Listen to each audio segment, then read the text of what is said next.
Sir எங்கள் doctor stress echo cardiogram எடுங்கன்னு சொல்கிறாங்க.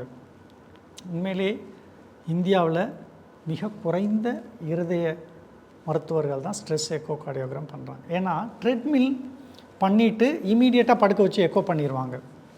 Treadmill பண்ண முடியாதவங்க, மூட்டு நல்ல வளதண்டி வீங்கி இருக்கும், 2 மூட்டுலையும் நடக்கவே முடியாது, அவங்கள எப்படி ட்ரெட்மில் பண்ண வைக்க முடியும்?